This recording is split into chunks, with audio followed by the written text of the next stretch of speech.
So Gareth, what did you think of the Environment Court decision? I think it's great. I think nobody's got a God-given right to spoil the environment. So nobody, including farmers. So the sooner environmental bottom lines are put in, and if you do damage to the environment you have to either make good or compensate, the better. What did you think of Federated Farmers' reaction to it? I think it was pretty hillbilly, to be honest. I think that was a huge opportunity for them to get on the front foot and take the bull by the horns and prove that they're actually at the front of environmental issues for farmers. There's some fantastic farmers out there. There's a lot of them, right, doing really cool stuff, putting bush buffers around their streams and making sure their livestock aren't polluting the water streams. And then you have these idiots, Federated Farmers, defending the rump. The guys that basically are so self-centred and don't give a stuff about anybody else.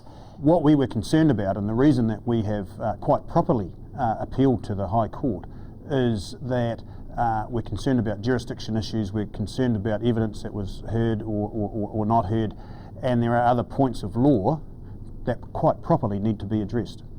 Gareth Morgan says that your reaction to the Environment Court decision was disappointing and hillbilly. What's your reaction to this? It's just wrong, though. That's the trouble. And Gareth, just needs to actually be careful he's not going to lose too much credibility. Our reaction has been quite a proper reaction. There's a course of action that you can take, there's a process that you can take. We are very concerned about the implications of that plan, and we are very concerned about the implications not only for the farmers but for the wider community. And it's quite proper for us to go to the High Court to seek clarification and judgment on whether appropriate points of law have been addressed. Do you support, as Gareth says, the ignorant rump of farmers that do pollute the environment? Look, Gareth Morgan is wrong again. I don't think we can be more plain than that. He's simply wrong. We are trustees of the Balanced Farm Environment Awards Trust. We're trustees of the Land Care Trust. We're trustees of the Kiwi2 Trust. We're now taking on trusteeship of the Ag Recovery Trust. We are very, very interested and focused in the environment. We want to be here so we can farm for generations. It's about sustainable and profitable farming. His suggestions I totally reject. He's totally wrong, and he's losing credibility every time he says that. Gareth Morgan says he applauds the decision because it's a condemnation of the what he calls ignorant rump in the fraternity who arrogantly think that they can destroy the environment. What do you think of this? For every 100 farmers there are going to be a percentage of them who don't have the right attitude towards the environment, who actually don't have the right attitude towards their animals, who don't have the right attitude towards their staff, who don't have the right attitude towards a number of other things. We're humans. There's going to be a range of people who don't have that right attitude. But, in our view, that percentage of people is actually very, very small. Most farmers, and 95% of farmers I would put in that category, actually do care about the environment. They do want to do the right thing. What they don't want to do, though, is to have a whole lot of compliance put on them that doesn't actually achieve improved environmental outcomes. This should actually be about water quality, not about some headline around dairy farmers. It should actually be about water quality. We need to have an open and honest debate about water quality right across the community. It's been very convenient for people like Gareth Morgan to talk about farmers when you're not actually talking about all the sources of water quality in New Zealand. And in particular, we've got in the Manawatu, we've got the Palmerston North City Council, which is putting human sewage into that river that's not fully treated. Where's Gareth talking about that? Because that actually matters. We've got rivers like the Tokomarero River in Milton. The E. coli counts down there are 7,700 from the wastewater treatment plant that comes out of Milton. From the farming plains, it's less than 300.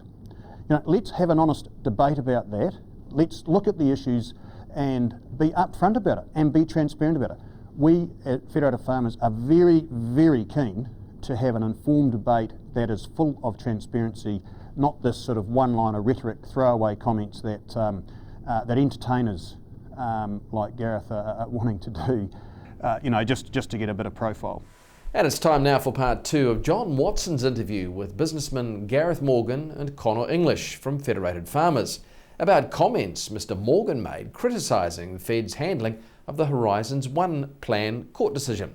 John starts this part by asking Mr Morgan what he makes of suggestions that farmers have too many regulations placed on them already. Well, only because they're doing damage to other people.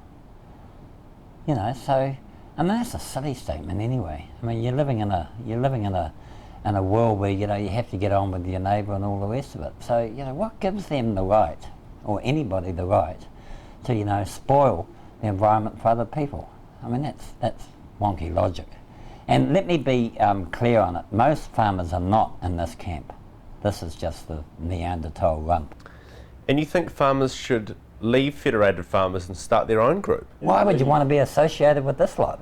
If they're going to have those sort of views, they've either got to pull their socks up and get with it, or progressive farmers need to differentiate themselves from this sort of approach.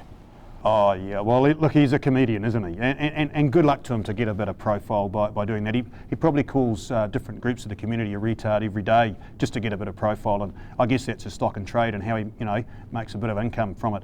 But look, if progressive farmers have already got an organisation formed, and that's Federated Farmers. We are the organisation for progressive farmers. We've taken a very progressive, very constructive, very solution-orientated approach over the last couple of years on all issues relating to the environment, and I'm very proud of what we've done there.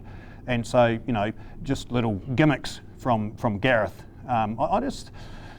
We invited him to come and talk to us, and he refused to come. So he doesn't have much credibility. I'm sorry.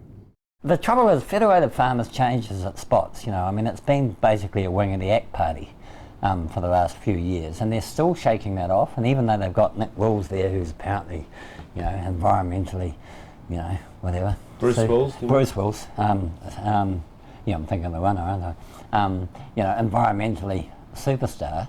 He shouldn't have allowed that to come out of Federated Farmers, in my view. So they're backing farmers who don't really give a stuff about the Western New Zealand, and I think that that's a very bad strategy for Federated Farmers to follow. Gareth also made comment about you being historically aligned with the ACT party. Is there any truth to this? No truth whatsoever. Look, we are an apolitical organisation. We actually don't care who's in government so long as they agree with us.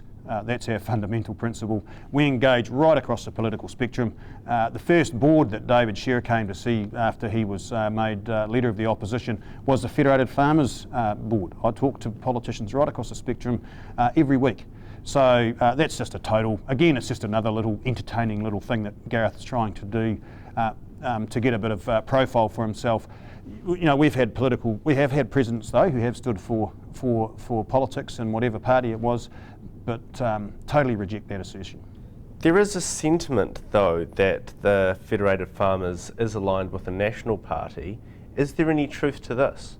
Well, no, we're very focused on policy. It's really simple. We put out a manifesto before the last election, and look, when I had discussion with David Shearer about, he was saying, look, how can we get more farmers voting Labor? We simply said, we'll change some policies. That's what it's about.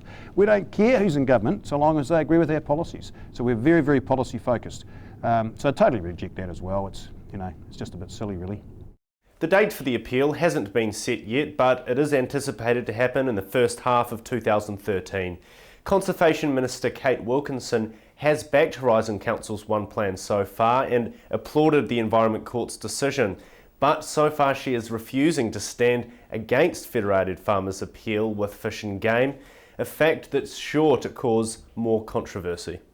Where the hell's the government? Suddenly Kate Wilkinson's nowhere to be seen, because the National Party is saying, shit, these are our voters here. We don't want to push it too far. Welcome to the world of politics. It's not about what's right. Don't ever think that. It's about where the votes are. John Watson, Wellington, Country 99 TV News.